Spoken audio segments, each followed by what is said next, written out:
सब नु जी अस्सलाम वालेकुम ते ईद मुबारक हो। अस्सलाम वालेकुम। हाँ भाई संगत के हाल है, ठीक हो खरीयत च। असी जनाब इत्थों बूथा शरीफ चुकया ते बूथा चुक के जनाब गर्मी बड़ी आई कि गए असी जनाब असी गए जनाब बकरा लैन।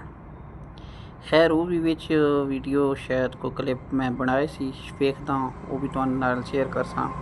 गर्मी बड़ी आई, हैलमेट मैं सिर ते पाया हुआ सी, स्कूटर ते सी नाल जनाब गन्ने वाली रो वाली रेड़ी सी। मेरे नाल जेड़ा बंदा सी उन्हें कहा जी प्यास बड़ी लगी। असी जनाब एक महल्ले दे विच नुक्कर ते खलाई रो वाला, उस कोलों जनाब असां पानी पीता। हैलमेट वेख के नहीं हसना, ठीक है। ते असी जनाब रो पीती, रो पीने तो बाद फिर अगे तुसां नाल रवो तुहानू दस्सने। इत्थे जनाब एक बंदा होर मैं इधर आया तो उन्हें मैनू इशारा किया भी कैमरा क्यों ऑन कीता रही, तो मैं उसकी गल ते तवज्जो नहीं की तो उन्हें वध दोबारा गुस्से नाल वेख्या जेड़ा मैं उसदों वेखदा पिया वो भी तुहानू नाल दसदा। तुस रवो साडे नाल नाल। जनाब असां गड्डी दे विच बकरा पा दित्ता ते गड्डी साहब चला रहे सी, मैं जनाब पिछे बैठ के इस बेचारे ने जंगल दे विच रह के टिब्बे दियां रेतां खा के जंगल दे विच, ते इनू मैं आख्या चल तैन अज असां जनाब सोहनी जी कार दा झूटा देइए। असां एसी ऑन कीता, इनू आराम नहीं आंदा। फिर मैनू जनाब मजबूरन शीशे खोलने पै गए। फिर जनाब मसला बन गया भाई साडी थोड़ी सी गड्डी गर्म हो गई सी। इनू जनाब असें ठंडा किया, ठीक है, पानी शानी पा के ये वो ये पैप का थोड़ा जिहा मसला बन गया सी। पानी गर्म यानी कि वो सॉरी रेगुलेटर नहीं चल रहा। फिर जनाब फाइनली असी अपने ठिकाने ते पहुँच रहे उसे बूथा शूता धोता। जनाब अज ईद का दिन सी, सारिਆਂ ਨੂੰ मुहब्बत भरे अस्सलाम वालेकुम एक दफ़ा फिर ते ईद मुबारक, ठीक है। ढेर सारिया मुबारक। मैं जनाब गड्डी का शीशा साफ़ करना शुरू कर दिता सी। मैं जनाब नमाज ते चलदे टाइम हो गया सी नमाज का ईद पढ़न का, ठीक है। ये ईद वाले दिन की अगे क्लिप आ गया, उस तो पहले जोड़े आन वो एक दिन पहले दे सी। फिर जनाब मैं अपना तुहानू नाल पोशाक भी विखाई जी मैंने जनाब चिट्टा सूट लिया बच्चे ने आज जनाब।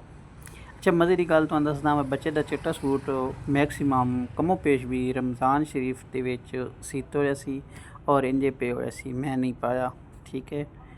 तो फिर मैं जनाब वो ला लो के ते जनाब एक गड्डी शीशे साफ़ किए, फिर दूसरी दे कीते जनाब। फुल बाडी तो ना की गड्डी सिर्फ शीशे तक रहे उसे, ताकि टाइम ही थोड़ा आई तो सारे सिस्टम आए, ठीक है।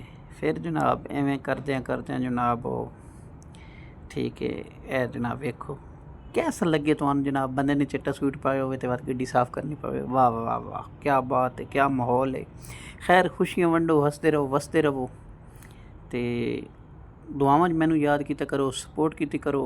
बाकी जेड़े चले जाते हैं वो वापस नहीं आते। मैंने अपने उस्ताद अरशाद का बहुत ज़्यादा दुख सी, बहुत ज़्यादा अफसोस आई। अल्लाह पाक उन्होंने जन्नत की जगह देवे। पिछली कुर्बानी गालबन वो इस दुनिया ते आन फ़ोन ते गपशप भी हुई आई, तो इस दफ़ा नहीं है, उन्होंने बहुत ज़्यादा मिस किया, बहुत ही ज़्यादा। खैर दुआ तो इलावा और कुछ नहीं इंसान कर सकता जनाब। दुआ दी उन्होंने वास्ते जो पढ़ सकते सी पढ़ के अल्लाह पाक उन्होंने मरफत फरमाए। ए जनाब हुण तुहानू असां अपने पूरे लाल की तस्वीर विखा रहे हैं, वीडियो विखा रहे हैं जनाब मुकम्मल, ठीक है। इन्हूं जनाब अस कल गड्डी के नज़ारे नज़ूरे दे के गड्डी दे एसी शेसी बाब हो के ते दसो कैसा साडा बकरा तुहानू लगा। माशाअल्लाह कहो तो नाल दसो भी सही। तो बाकी हंसते रहो वसते रहो, उचियां टालें च रहो।